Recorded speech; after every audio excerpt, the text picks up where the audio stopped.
I'm Ian Evans, Director of Engagement at BTO, and I'm your host for this evening's event. I'm standing here in the nunnery, in the chapel lecture theatre, which is sadly empty for obvious reasons. In a normal year, I'd be welcoming you to the event at the Mall Galleries in London, where the BTO Awards are presented in a beautiful gallery packed full of stunning wildlife art, thanks to our hosts, the Society of Wildlife Artists. Their annual show, bringing together the best of wildlife art, is all set up at the Mall Galleries and open to the public. But for obvious reasons, they can't play host to our event and our guests tonight. You'll hear more about the SWLA show later and see some of the amazing artwork. Later on this evening, after the award ceremony, there's also the chance for you to watch a live panel discussion exploring the role that art and culture has in supporting science and conservation. You can still register for that event via the link below. Before that, however, we've got the small matter of the 5 BTO Marsh Christian Trust Ornithology Awards, celebrating some of the amazing contributions to the world of ornithology, and the Dilys Breeze Medal, which we award to an outstanding communicator who's taken BTO's work to new audiences. Let's take a quick peek at the awards and hear about some of the nominees.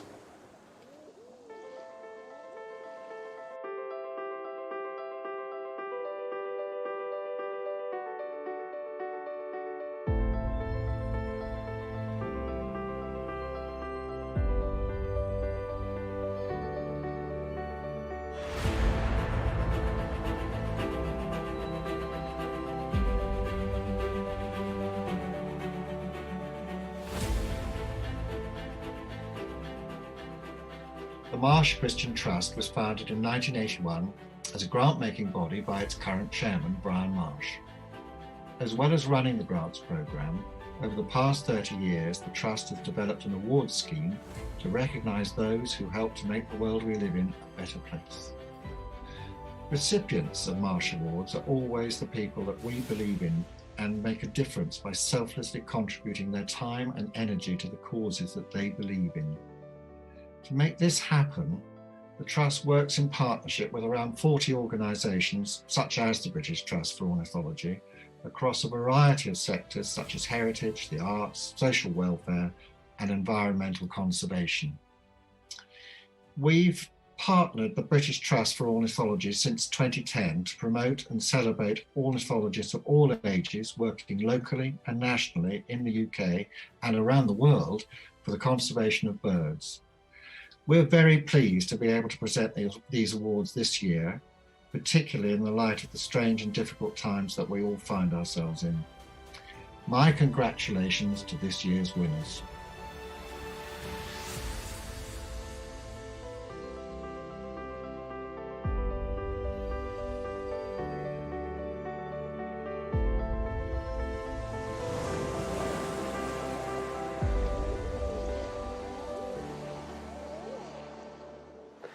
We're really lucky to have the generous support of our hosts, the Society of Wildlife Artists, and I'm delighted to say that we managed to catch up with the SWLA's president, Harriet Mead, the other day to hear a bit more about their work. Hello and welcome to the Natural Eye event with the British Trust for Ornithology. As you can see, we're not actually at the Mall Galleries.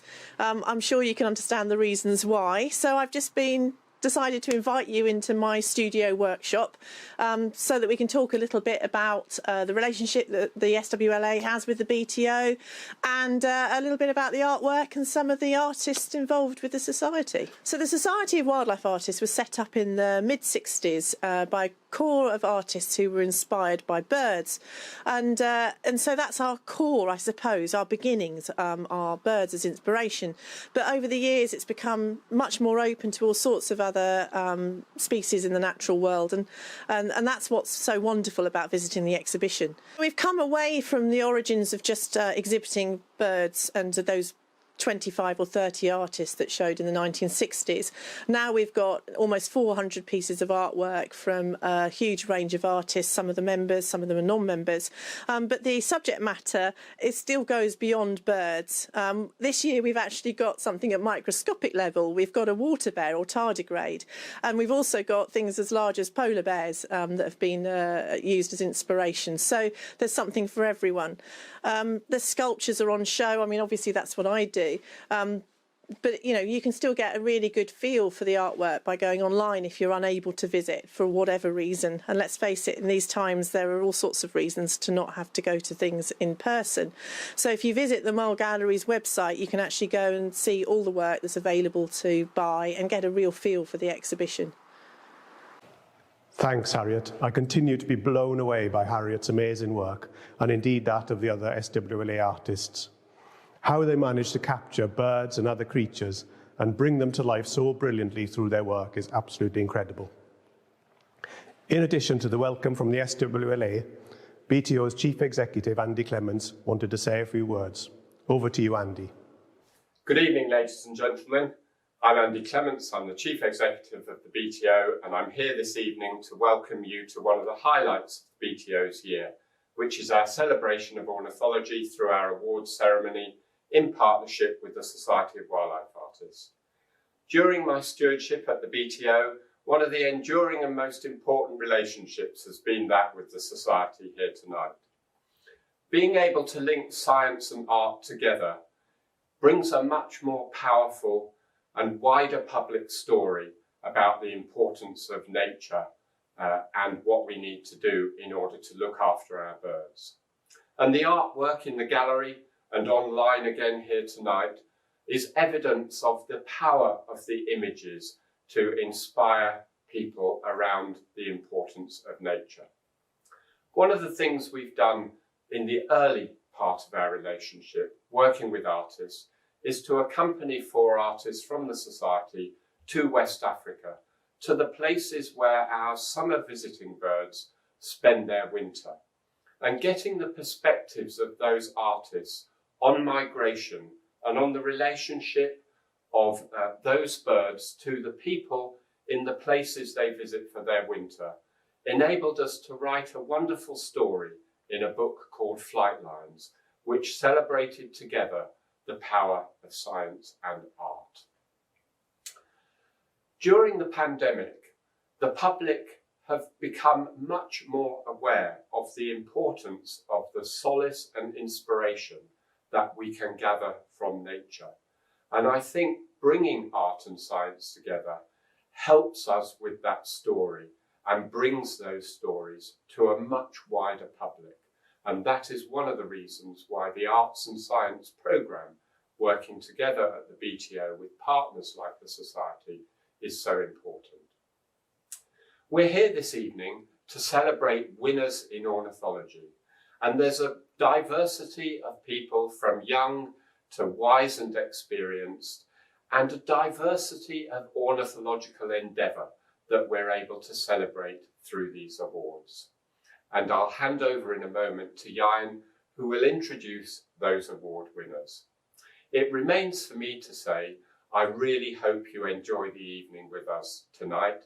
And also, please don't forget that buying artwork tonight helps us and helps the Society of Wildlife Artists continue with this wonderful relationship that delivers so much for nature. Thank you. Thanks, Andy. It's people who are at the heart of the charity sector and who voluntarily or professionally go above and beyond to make a real difference. The Marsh Awards celebrate the outstanding contributions of these people who are committed to social, cultural and environmental causes.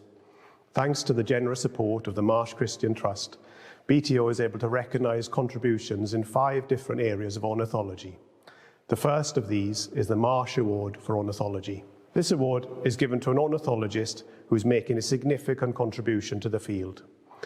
Usually they're a mid-career scientist who's been working for 10 or 20 years after getting their PhD. There are 3 nominations for the award this year: Dr. Ali Johnston, Dr. Jen Smart, and Professor Caspar Thorup. Let's hear from some of those who put forward these amazing nominations. I nominated Ali Johnson because she's a fantastic ecologist and a brilliant statistician.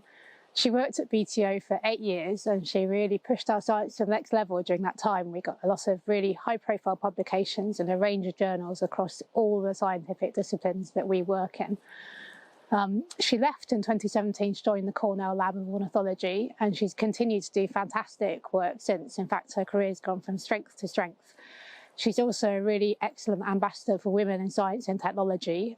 She's published peer-reviewed papers in that field and worked on a lot of events and raised the profile of women in science and technology. So she's a very supportive person to work with, and she would be a very, very worthy winner of the Marsh Award. In August of this year, Jen Smart and her husband Mark cycled 600 miles in 8 days from Somerset to the Cambridgeshire Fens to raise awareness of and funds for waders. Along the way, they braved Storm Francis, punctures, and a broken gear mechanism, which meant that Jen had to cycle the last 2 days on only a single gear. This dynamism, tenacity, and passion that characterized her bike ride really sums up her experience and passion with breeding waders. Over the last 20 years, she's become a leading voice for UK conservation of lowland breeding waders, and a lot of the habitat management that you can see benefiting breeding waders on many of the RSPB's nature reserves around the country is a direct result of her research and conservation. I am delighted to be able to call this wonderful person a colleague, a mentor, and a friend, and I'm so pleased to have nominated her for the Marsh Award for Ornithology. So I'm delighted to see that Caspar Thorop has been nominated for the Marsh Award for Ornithology. Caspar's been one of the preeminent researchers in bird migration globally, really, over the last 20 years or so. He's collected a lot of hard-won data, where he's always been keen on matching that data to theory to see how it actually pans out. When you look at reality, what's happening in the real world. He's head of the Danish ringing scheme and has worked with a lot of BTO colleagues in Uring. But in more recent years, development of tracking technology has meant that his work has moved in that direction. And he's been one of the most prolific publishers of papers using tracking data. Because of Caspar's contribution to the field of bird migration research and his contribution to the research of the BTO as a collaborator, I think he's a really worthy nominee for the Marsh Award for Ornithology. 3 worthy nominees. So let's find out which one is this year's recipient of the Marsh Award for Ornithology and a cheque from the Marsh Christian Trust for £1,000. I'm delighted to introduce Professor Juliet Vickery, incoming BTO Chief Executive. She starts with us in just over a week, and we caught up with her the other afternoon. Thank you, Jan, and what a lovely thing to be able to do as my first official outing as BTO's CEO in waiting. And I'm delighted to say that the 2020 Marsh Award for Ornithology goes to Dr. Jen Smart from the RSPB. And here is Jen saying a few words on receipt of this award. I'm absolutely delighted to have won the Marsh Award for Ornithology. I'm accepting this on behalf of everyone that I've worked with over the last 25 years. But I must mention certain people because they've had sort of big influences on big life decisions that I've made. So where did my love of waders come from? Well, I think I have to blame Pete Potts for that. He fostered my growing interest in ringing and took me wader ringing for the first time, but he also took me up to the Wash Wader Ringing Group for the first time. And that was really a sort of pivotal moment in my life. Lots of things happened at the Wash, but I met my husband at the Wash, and we've had some fantastic adventures over the years, travelling, ringing waders. But he's supported me in everything I've done, and more importantly, we've made him do things to his nature reserve just so we could prove a scientific point. So I thank Mark for all of that. Loads of people from the Wash have fostered my interest in waders and ecology and science. But one of those people was Jenny Gill. And through meeting Jenny, she encouraged me to come to UEA and to do an ecology degree. Come and do that, she said, it'll be fun. And it was. And, that led on to my PhD and then on to my career in ornithology. But most importantly, Jenny's just been a brilliant friend, an amazing mentor, and continues to be an awesome role model. And I'm really lucky because I've had loads of really strong female role models in my life. My mum, my sister, Kirsty Turner, Jackie Clark, Juliet Vickery, and more recently, Emma Marsh. And that's really important. I really must mention the RSPB. I'm incredibly proud to work for an organisation that bases its conservation decisions on evidence and outcomes. And I've been really lucky because my obsession with waders has fitted in with RSPB conservation priorities, and that's given me a huge amount of freedom over the years to build, to come up with research ideas and build collaborations to try and address those questions. It's also allowed me to maintain my close links with the University of East Anglia. One thing that gives me a huge amount of pleasure these days is bringing along the next ornithologists, the next conservation scientists. And I've had 6 fantastic PhD students over the years: Becky, Elwyn, Danielle, Harry, Rob, and Lucy. And I just love watching what they're all doing now, continuing to be successful. So finally, I must thank Sam Franks, who nominated me for this award, and the Marsh Christian Trust and the BTO, who give out these lovely awards. Moments like this, they stay with you forever. So I thank you for that. Congratulations to Dr. Jen Smart on her award, recognising the amazing work she's been doing to increase our understanding of breeding waders and their conservation. Well done, Jen. Our next award is the Marsh Award for Innovative Ornithology. Introduced in 2012, the award recognises an individual or group who've substantially advanced our understanding of avian ecology and whose work positively reflects pioneering work in the field to the wider public. Let's hear some more about this year's nominees.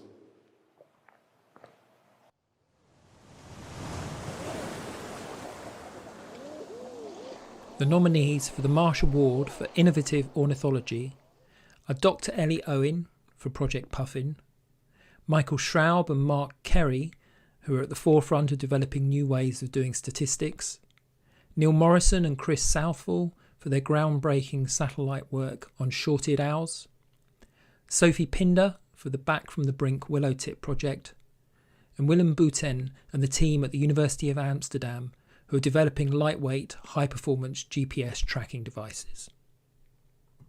So those are the nominees. And I can announce that this year's recipient of the Marsh Award for Innovative Ornithology and a cheque from the Marsh Christian Trust for £1,000 is Dr. Ellie Owen and Project Puffin. Before we hear from Ellie, let's hear from one of the people who nominated Ellie for this award. One of the challenges in understanding puffin declines is getting a handle on what they eat. Usually this involves very intensive monitoring at colonies and can be very expensive and time-consuming. But Ellie Owen and Project Puffin managed to design a citizen science project that encouraged members of the public to go out and take pictures and get that iconic shot of a puffin carrying its sand eels back to the nest. By uploading their shots of puffins carrying sand eels back to their breeding colonies to the internet, Ellie Owen and her team of puffineers are able to identify what food species are being brought back, how this varies spatially and how it varies through time. And using this information, they're then able to link it back to population trends in the puffin and get a much better understanding of how this iconic bird species is faring.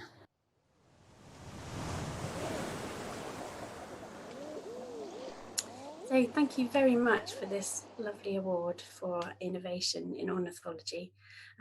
Thank you particularly to the Marsh Christian Trust and the BTO who've made the award. I would really like to acknowledge my colleagues at RSPB who've made the project a reality from the early ideas into actually becoming a real project. And also very important to acknowledge the long-term volunteers who work on the project, who call themselves the puffineers. So they really do drive the work and they do a lot of hard work behind the scenes. So thank you very much to them. I'd just like to say that I'm really pleased that citizen science is being acknowledged as an innovation. I think citizen science is changing at the moment. It's becoming more robust, and there's new ways to communicate about citizen science with the public. It's really wonderful to be able to get conservation data via citizen science, and also it's a very valuable way for the conservation community to support wider societal involvement in biodiversity conservation. So thank you very much for the award, and I look forward to seeing more innovation in ornithology in the future. Congratulations, Ellie. That project is one I'm sure many of you are familiar with, a wonderful example of how citizen science is being used to improve our understanding of puffin decline. Next is an award that has particular resonance just now. The Marsh Award for Young Ornithologist is awarded to an individual or group of people under the age of 18 who've made a significant contribution to BTO bird monitoring schemes and have been sharing this information with their peers. At a time when we've just started putting into action the recommendations of our new youth advisory panel, and we've been appointing our first youth representatives, it feels particularly good to be celebrating the contributions of other young people, seeking to engage more people in the core monitoring work that we do. Let's hear some more about this year's nominees. The nominations for the Marsh Award for Young Ornithologist are Aaron Dutter, Eleanor Zant-Boer, Indy Kimmel-Green, Isaac West, Michael Sinclair, Maya Bambrick. So those are the nominees, and I'm pleased to announce that this year's recipient of the Marsh Award for Young Ornithologist and a cheque from the Marsh Christian Trust for £500 is Mike Sinclair. Before we hear from Mike, let's hear from some of the people who nominated him for this award. Okay, I'm delighted to be promoting Michael Sinclair to receive the BTO's Marsh Award as a young ornithologist. I've worked for RSPB for nearly 40 years and I'm now chair of the Clyde branch of the Scottish Ornithologists Club. During the course of that time, I've met literally hundreds of young people with varying interests in wildlife, and I would have to say that Michael is exceptional. He exudes kind of enthusiasm, and when you consider all the different things he's done at his young age, it is incredible. So he's certainly very impressive. I'm delighted Michael is receiving this award tonight. It's truly deserved for all the work he's done with Friends of Linn Park. He first came along to one of our meetings with an idea. It was a personal challenge of his. He was doing fundraising and he was going to build some nest boxes and wanted to donate some to go into the park. And through discussion and through partnership, it's grown into something much greater than that. We now have over 60 nest boxes in the park, all built by Michael's fair hand. These are sponsored by local community members, people interested in the park. They're monitored through the nest box season, and Michael's brought together a group of volunteers who take part in that monitoring and give the results on to the BTO and our own members. Always received with much delight to know how many chicks have fledged from the park in a year. He's also volunteered with many of the other projects that we do within Linn Park Local Nature Reserve, whether it's lifting mud off the paths, whether it's tree planting, enhancing the wildflower meadows, and particularly taking part in many of our public days, public event days, where we invite members of the community to learn a bit more about the wildlife. And especially on those days, Michael's always really impressed with his enthusiasm and his generosity, his knowledge, his dedication, and really just drawing in particularly his own peers and younger members to learn more and to get involved and to volunteer and take part. So delighted he's won this award, and thank you very much.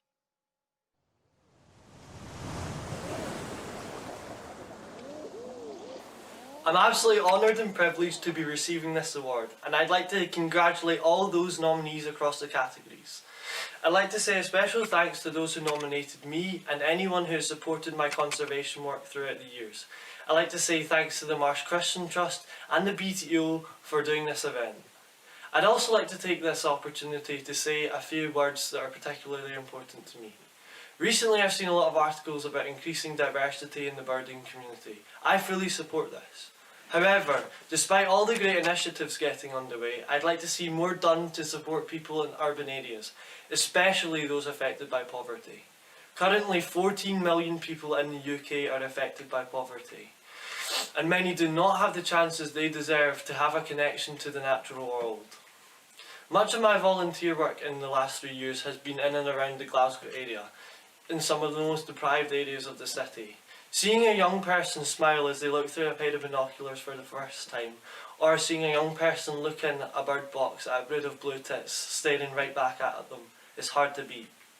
I know I'm not as active on social media as some, but making and seeing changes at the coalface has always been my preferred way of doing things.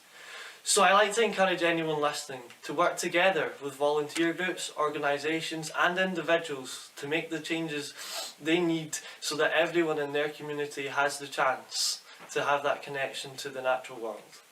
I'd like to finish by dedicating this award to Jimmy Maxwell, a conservationist who unfortunately passed away a few weeks ago. He did so much to support young people in and around central Scotland. Thank you. Congratulations, Mike. He's such a well-deserved winner whose work engaging local communities with the birds nesting in Linn Park provides an amazing model for others elsewhere. Well done, Mike. Mike Sinclair's work in Glasgow links across nicely to our next award, the Marsh Award for Local Ornithology, which we award to recognise a bird club or group that publishes a book, completes a study, or conducts any other exceptional activity in the previous year that advances knowledge about birds in their local area. Let's take a look at this year's nominees. The nominations for the Marsh Award for Local Ornithology are the Barbican Wildlife Garden, Helen and David Ayton for their monitoring scheme for Arctic and Great Skuas on Rousay, the Scottish Ornithologists Club for promoting birdwatching in Scotland, Sophie Pinder for Back from the Brink and the Willowtip Project, and Mike Archer and work with bird observatories and their census data. Some really worthy projects there, I'm sure you'll agree.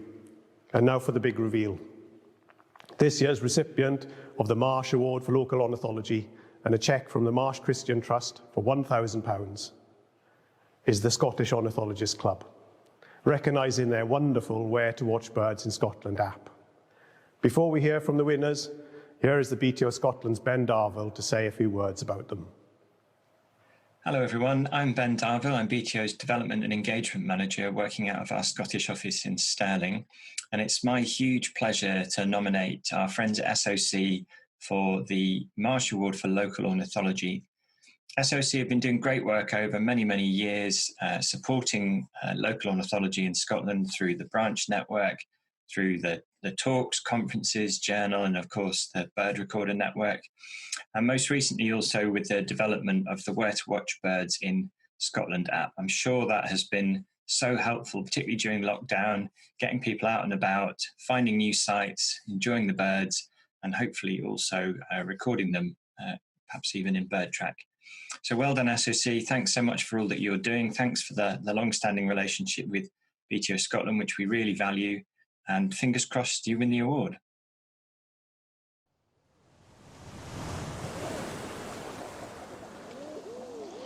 Good evening, everyone. It's a great pleasure to join you for this evening's Marsh Awards ceremony. Firstly, can I just say how absolutely thrilled we are at SOC to be nominated for this year's Local Ornithology Award. It's a huge privilege to receive it.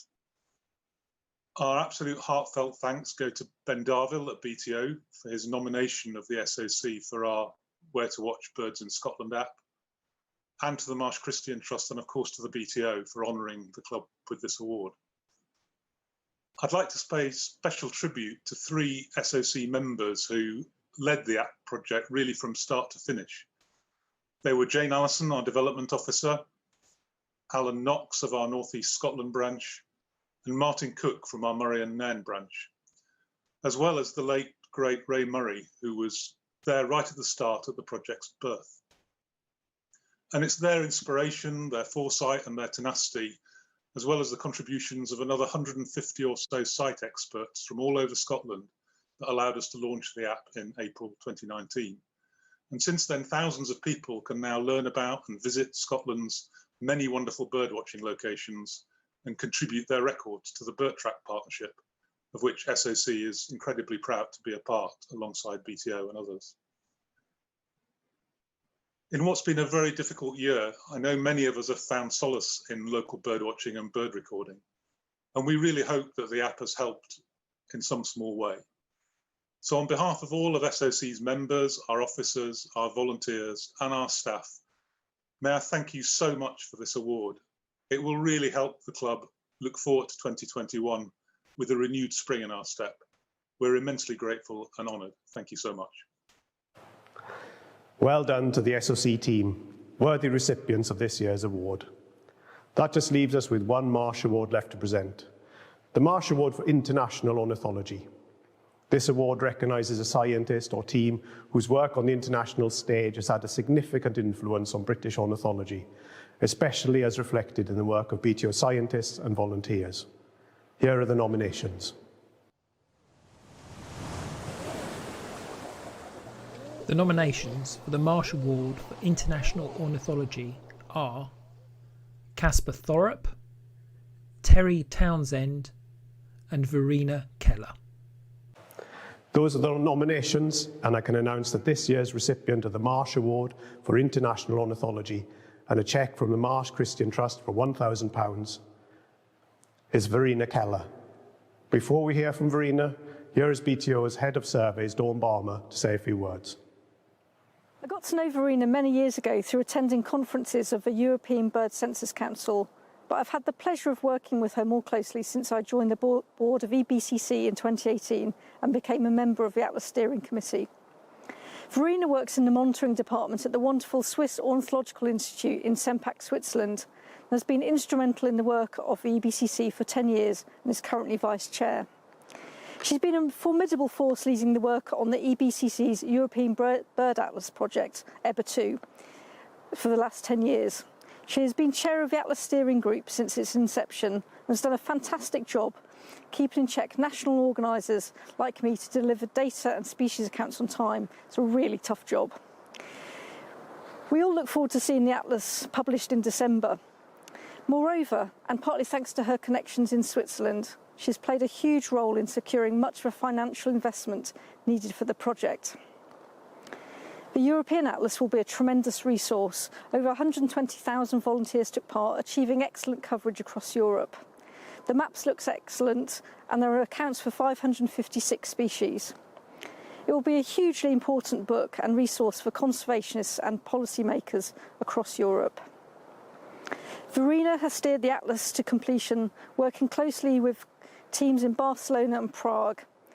Her support and encouragement for fieldwork in European Russia and undertaking fieldwork there with Nicklaus has really impressed me, and we'll see in the Atlas just how important that has been.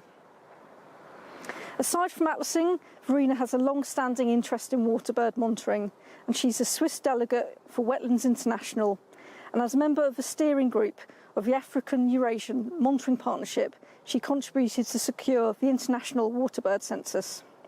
She has a fondness for Scotland, having undertaken research on pink-footed geese and eiders there.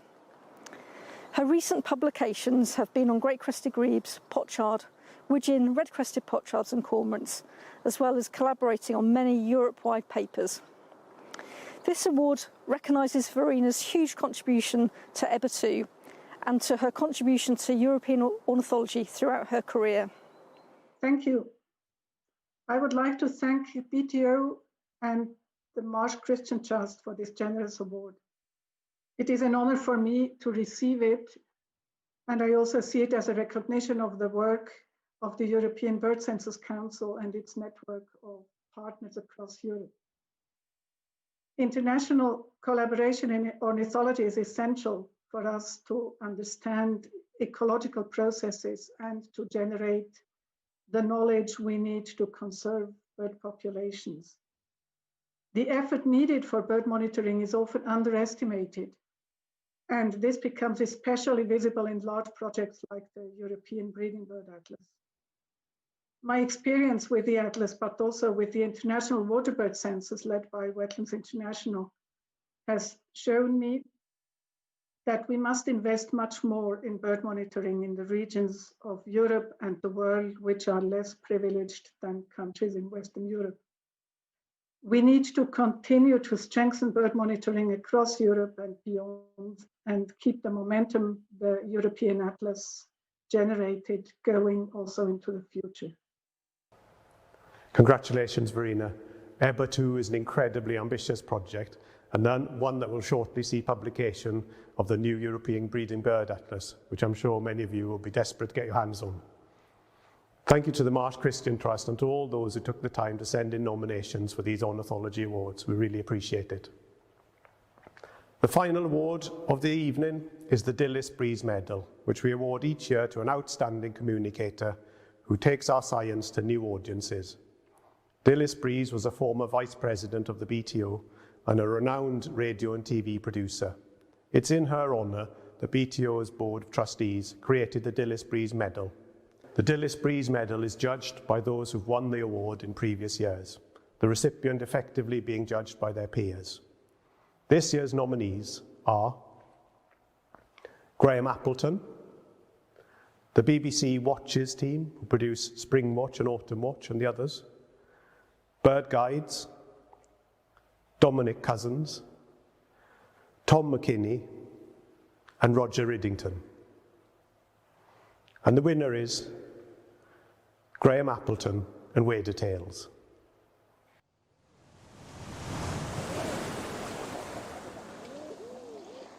Thank you very much indeed for this Dilys Breeze Award.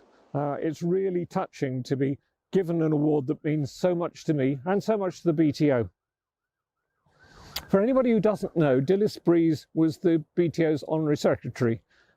She used to work for the Natural History Unit, in fact was one of the senior producers there. And when she was doing that, she got involved in the work of the BTO and was promoting our science.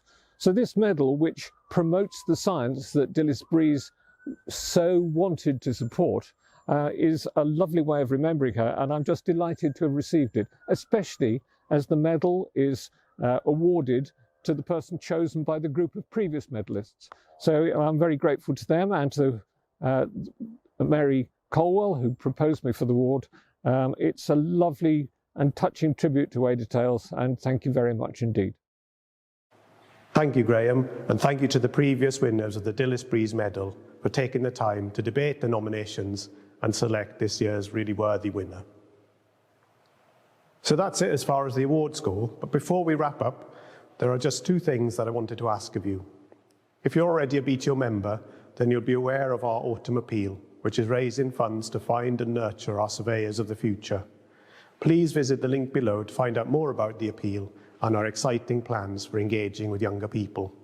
Each year we've been fortunate enough to be able to present these awards against the backdrop of some truly wonderful wildlife art. This art is there at the Mall Galleries in London this year, but much of its audience will be absent.